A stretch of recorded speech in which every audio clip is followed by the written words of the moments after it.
Bonjour à toutes et à tous et bienvenue dans ce nouveau décryptage. Je suis votre animatrice, toujours ravie d'explorer de nouveaux sujets avec vous et je suis bien sûr accompagnée de notre expert pour cette session. Salut à tous, très content d'être là aujourd'hui, surtout pour un sujet aussi essentiel en fait. Ouais, essentiel c'est le mot.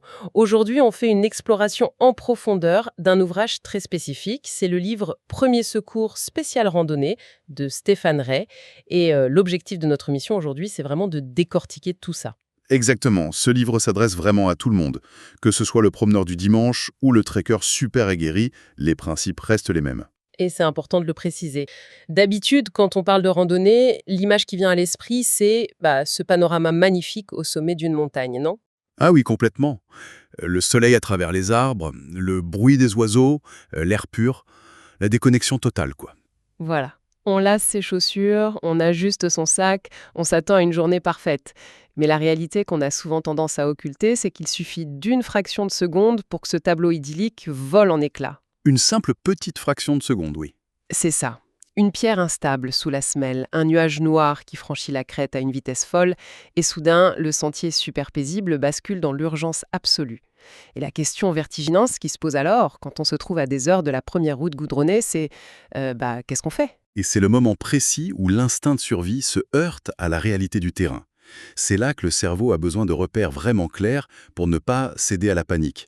Il y a d'ailleurs une règle empirique fascinante dans le milieu de la survie qui recadre tout de suite les priorités. C'est la fameuse règle de 3.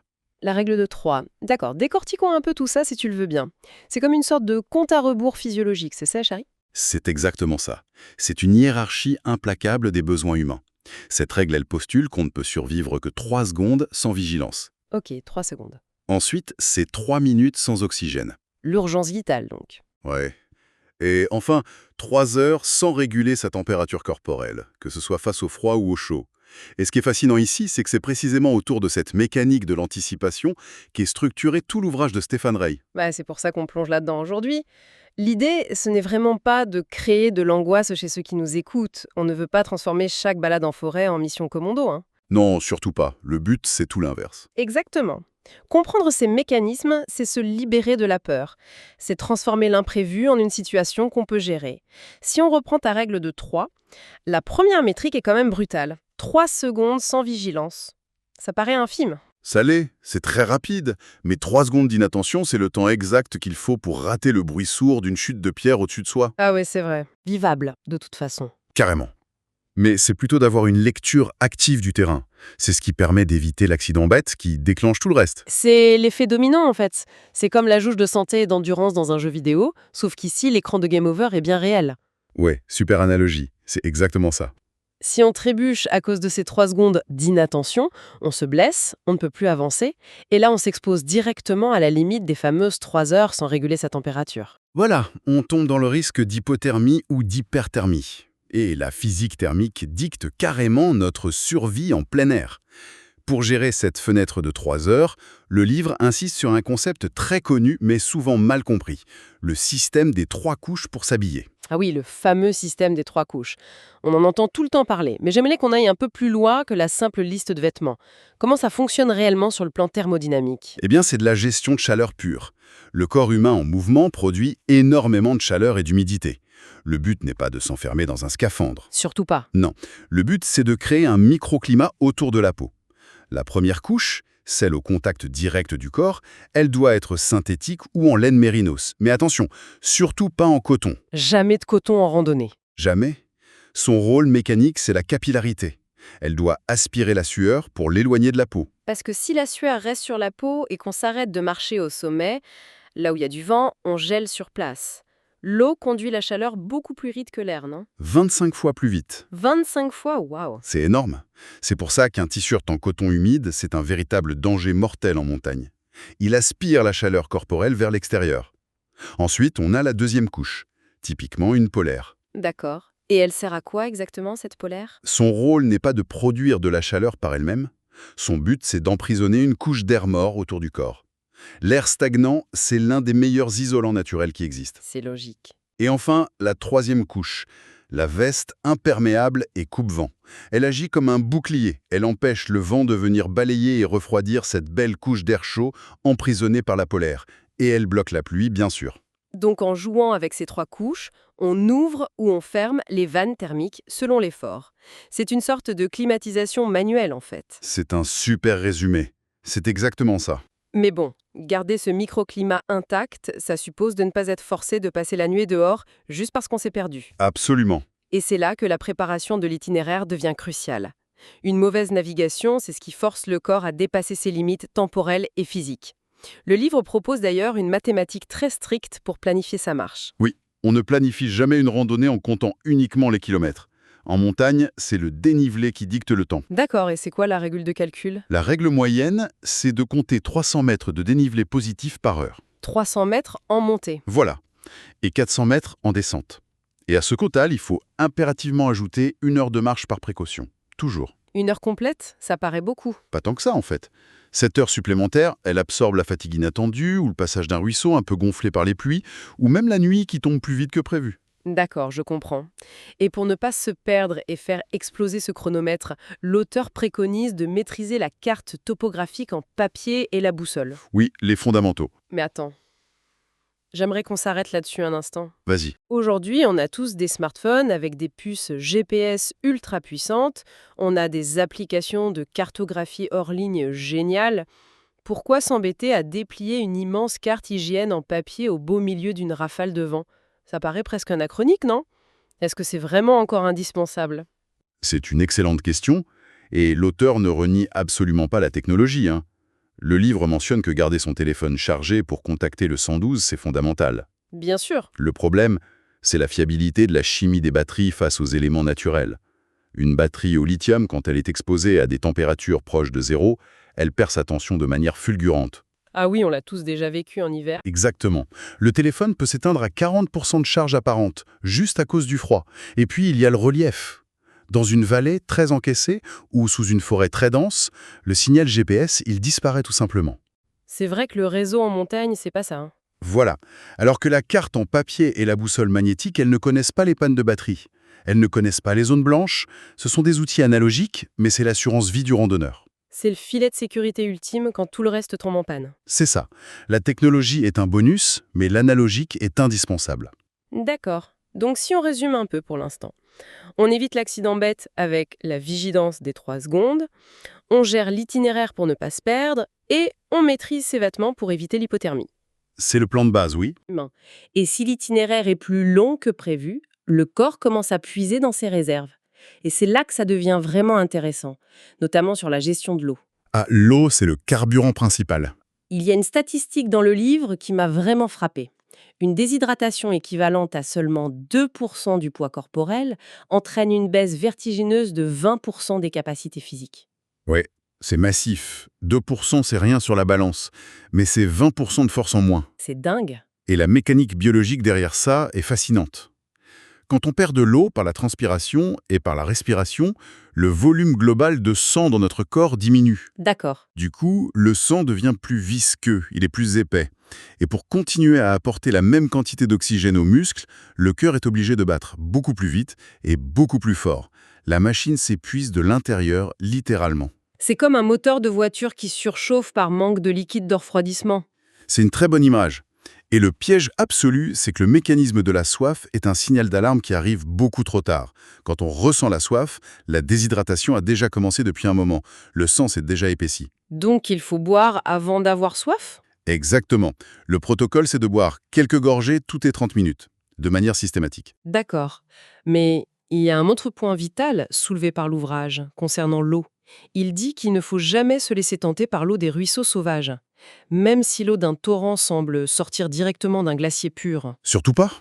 Pourtant, l'image du randonneur qui boit l'eau claire dans ses mains au bord du ruisseau, c'est un grand classique, non? Oui, mais c'est une roulette russe bactériologique en fait. Ah oui, à ce point-là. Complètement.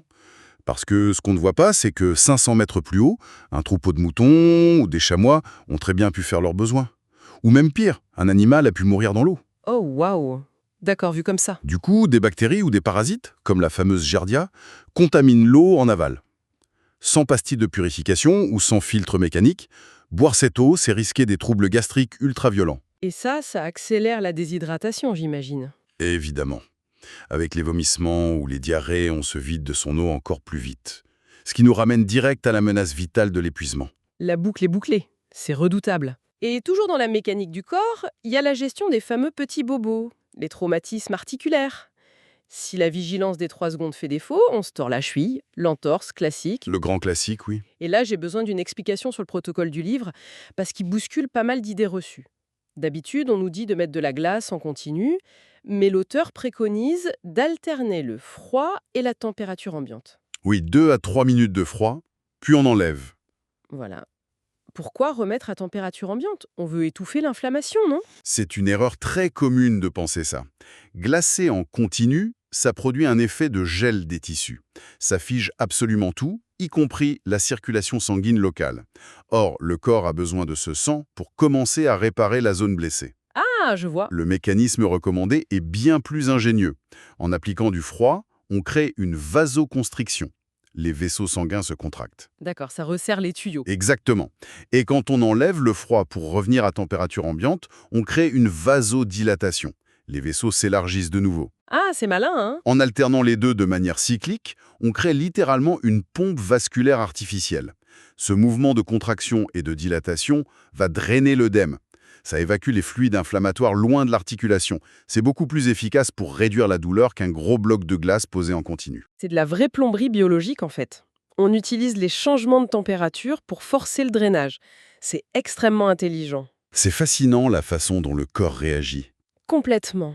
Et puisqu'on parle de petites bêtes noires du randonneur, abordons un autre type de problème biologique. La tique. Ah, les tiques. Un vrai fléau. Tristement célèbre pour la maladie de Lyme, le retrait nécessite un outil très précis, un tire-tique et un mouvement de rotation. Mais le livre contient un avertissement très spécifique sur ce qu'il ne faut surtout pas faire. Oui, c'est vital de le savoir. Il ne faut jamais, au grand jamais, écraser ou pincer l'abdomen de la tique pour la retirer. Pourquoi cette interdiction absolue? En fait, il faut comprendre l'anatomie de ce parasite. La tique s'ancre dans la peau avec son rostre. C'est une sorte de petit bec avec des crochets. Et ces bactéries pathogènes, elles sont stockées dans son système digestif, dans son gros abdomen. C'est un peu dégoûtant, mais continue. Si on essaie de la retirer avec une pince à épiler classique, ou pire, avec ses doigts, on va inévitablement presser son corps. Oh, je vois. C'est exactement comme presser un tube de dentifrice par le milieu. C'est la meilleure analogie possible. Si on pince l'estomac de la tique, on force mécaniquement toutes les bactéries qu'elle contient à se vider instantanément dans notre sang. Comme une seringue. Ok, l'image est horrible, mais je la retiendrai pour toujours. Donc le tire-tique, c'est obligatoire. Oui, parce que le mouvement de rotation avec le tire-tique permet de décrocher les crochets en douceur, sans aucune pression sur l'abdomen. Donc zéro injection de pathogènes.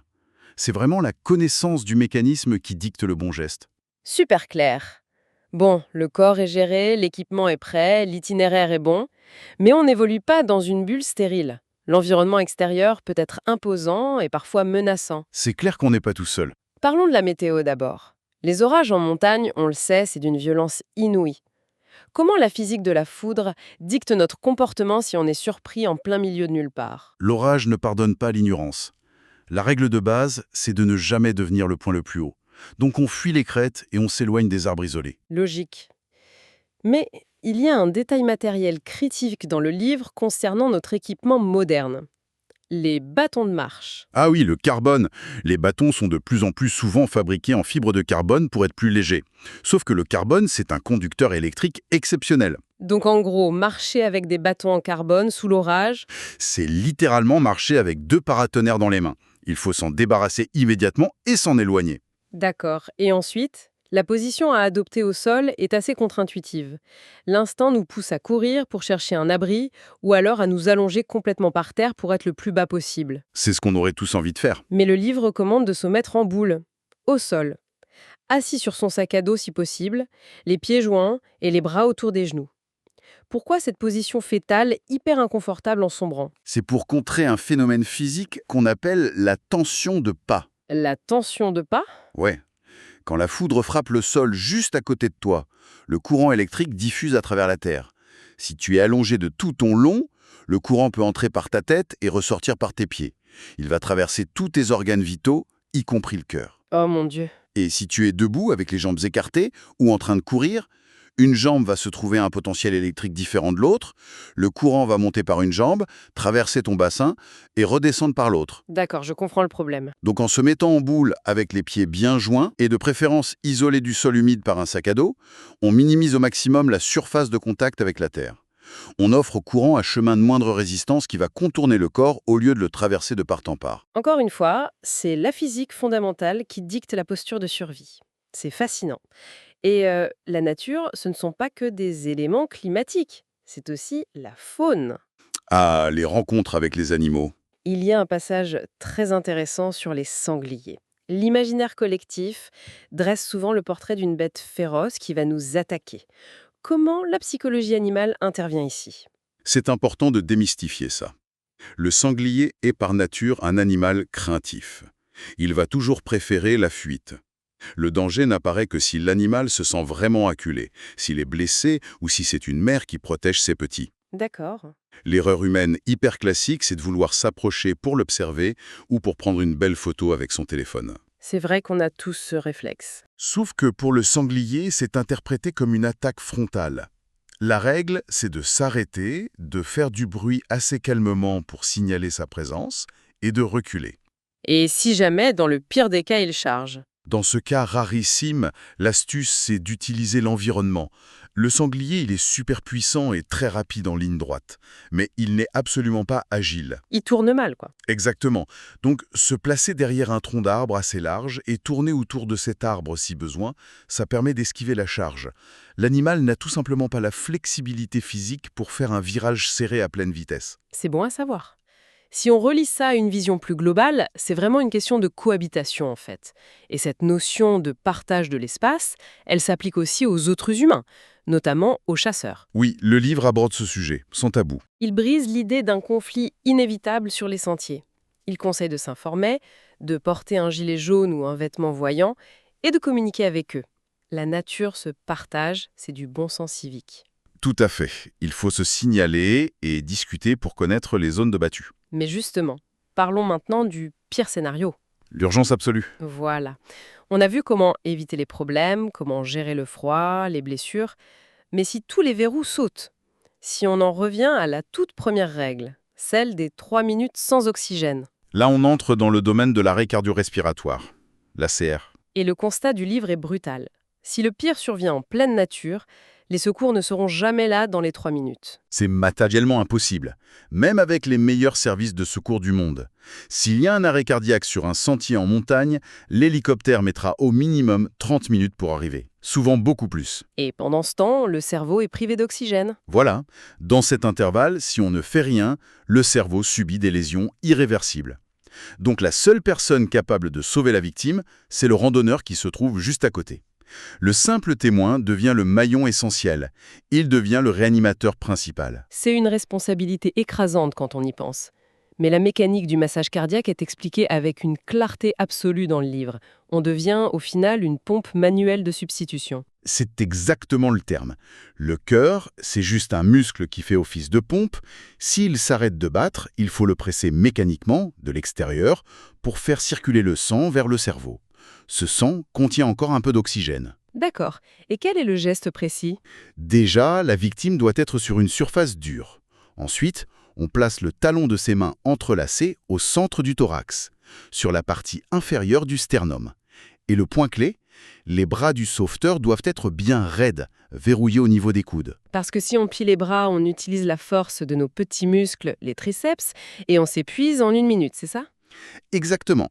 Il faut utiliser le poids de tout le haut de son corps pour appuyer, pas juste la force des bras. Et pour la profondeur? L'amplitude doit être de 5 à 6 cm. Il faut réellement écraser le cœur contre la colonne vertébrale pour chasser le sang. Et le rythme est soutenu, entre 100 et 120 compressions par minute. C'est rapide. Très rapide. Mais il y a un détail mécanique crucial que les gens oublient sous l'effet du stress. Il faut impérativement laisser le thorax remonter complètement entre chaque compression. Ah, pour laisser le cœur se remplir à nouveau. Voilà. Si on maintient une pression constante, le cœur n'a pas la place de s'ouvrir pour se remplir de sang. On pomperait littéralement à vide. D'accord, je comprends mieux. Et la règle primordiale que souligne l'auteur? On ne s'arrête jamais. Jamais. Tant que les secours ne l'ordonnent pas ou que la personne ne se remet pas à respirer normalement, on continue. C'est un marathon physique terrifiant, mais c'est la définition même de sauver une vie. Du coup, ça soulève une question primordiale sur notre responsabilité morale et civile de connaître ces gestes. C'est un devoir citoyen, au fond. Totalement. Et si la situation est un peu moins dramatique, disons, la victime respire, mais elle est inconsciente.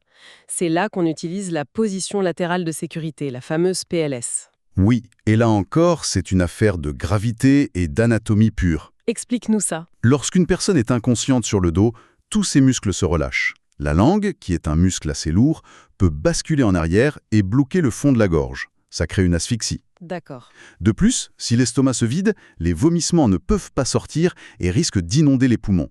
La PLS utilise la mécanique du corps comme un levier pour basculer la personne sur le côté de manière très stable. On place le bras à angle droit, c'est ça? Oui, on fait un tuto dorsal avec le bras. On place la main contre l'oreille opposée et on utilise la jambe pliée comme un levier pour faire rouler le corps vers soi. Une fois sur le côté, la bouche pointe vers le sol.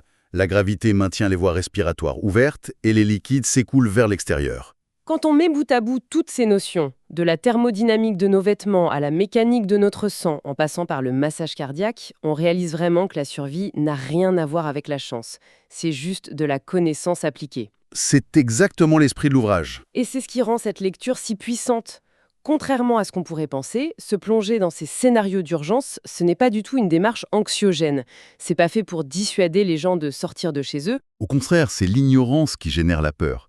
Acquérir toutes ces connaissances, ça remplace la panique par un processus d'action clair.